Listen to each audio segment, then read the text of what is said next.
Hi friends, good morning all of you. आज मैं आप लोगों के लिए लेकर आया हूँ ग्रामर।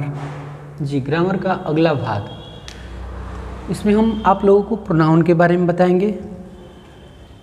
जी चलिए जल्दी से चालू करते हैं, क्योंकि समय बहुत कम है और पढ़ाना बहुत ज़्यादा है। तो pronoun, there are 10 kinds of pronoun. Pronoun के 10 भेद मैंने बताया था पिछले वीडियो में, और मैं अब उनका डिस्क्रिप्शन बताऊँगा जी कि कौन कौन होते हैं और कैसे होते हैं। पहला होता है पर्सनल प्रोनाउन, मीन्स व्यक्तिवाचक संज्ञा, व्यक्तिवाचक सर्वनाम, सॉरी यहाँ पे सर्वनाम। जी, व्यक्तिवाचक सर्वनाम। Pronoun which are used in place of person और things are known as personal pronoun. वे सर्वनाम जिनका प्रयोग किसी व्यक्ति या वस्तुओं के बदले में किया जाता है उन्हें पर्सनल प्रोनाउन कहते हैं, यानी व्यक्तिवाचक संज्ञा, व्यक्तिवाचक सर्वनाम। पर्सनल प्रोनाउन, पर्सनल प्रोनाउन को हम लोग सब्जेक्टिव प्रोनाउन भी कह सकते हैं, सब्जेक्टिव प्रोनाउन।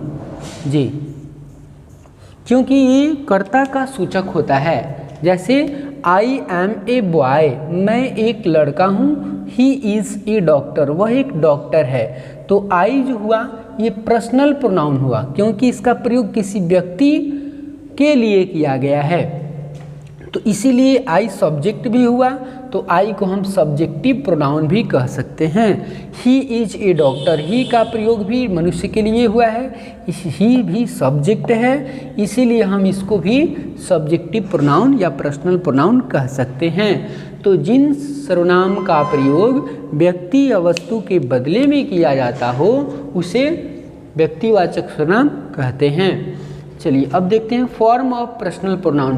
पर्सनल प्रोनाउन के रूप कितने होते हैं? तो इनके रूप होते हैं 1, 2, 3 और 4 रूप होते हैं। तो पहला होता है नॉमिनेटिव केस, कर्ता कारक, पोसेसिव केस, संबंध कारक, और ऑब्जेक्टिव केस, कर्म कारक। जी दोस्तों, I, my, mine, me, we, our, ours, us, you, your, yours, you, he, his, him, him, she, her, hers, her, it, its, it, they, their, theirs, them। ये pronoun के ही रूप हैं जिनका प्रयोग हम नरेशन बनाने में या ट्रांसलेशन बनाने में करते हैं, वॉइस बनाने में किया जाता है। आगे इनको पढ़ना भी है, तो इनका प्रयोग हम जानेंगे तो उतना ही अच्छा से हम अंग्रेजी का अर्थ निकालने समझेंगे। तो ये जानना अति आवश्यक है। चलिए इसके महत्व को हम यहाँ बताते हैं नोट 1 में। My, our, your, his, her, its तथा देयर पोसेसिव एडजेक्टिव्स हैं, क्योंकि ये नाउन्स के पहले प्रयोग किए जाते हैं। जी दोस्तों, नाउन्स के पहले, जैसे दिस इज माई बुक, यह मेरा किताब है। तो जो संबंध सूचक प्रोनाउंस अर्थात पोसेसिव केस किसी नाउन के पहले आते हैं तो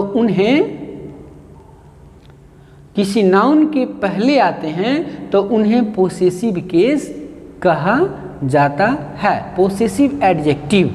जी, सेकंड है नोट 2, जिन प्रोनाउंस का प्रयोग अधिकार दिखाने के लिए के अर्थात अंत में किया जाता है उसे पोसेसिव प्रोनाउन कहते हैं।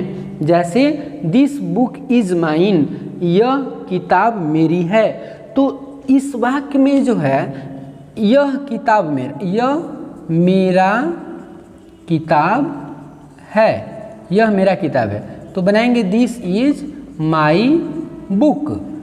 लेकिन यही ट्रांसलेशन यदि ऐसे हो जाए, यह किताब मेरी है, तो दोनों का स्पेलिंग यह और किताब का एक पास में लिखेंगे, दिस बुक इज, और मेरा मेरी का जो स्पेलिंग होगा उसको पोसेसिव प्रोनाउन के रूप में, यानी कि 1, 2, 3rd फॉर्म लिखना होगा, माइन। जी दोस्तों, यही मैं बताना चाहता था कि दोनों में अंतर है, ये अधिकार का बोध कराता है। जी दोस्तों, इसीलिए इसको पोसेसिव प्रोनाउन कहते हैं, और ये जो है विशेषण का बोध कराता है, इसीलिए इसको पोसेसिव एडजेक्टिव कहते हैं। तो दोनों में दोस्तों अंतर है, दोनों का अनुवाद और अर्थ अलग अलग होगा। आज के लिए इतना ही। अगली वीडियो में अगला प्रोनाउन का काइंड्स लेकर आएंगे। तब तक के लिए धन्यवाद। अच्छा लगे तो लाइक्स और कमेंट करना ना भूलें। जय हिंद।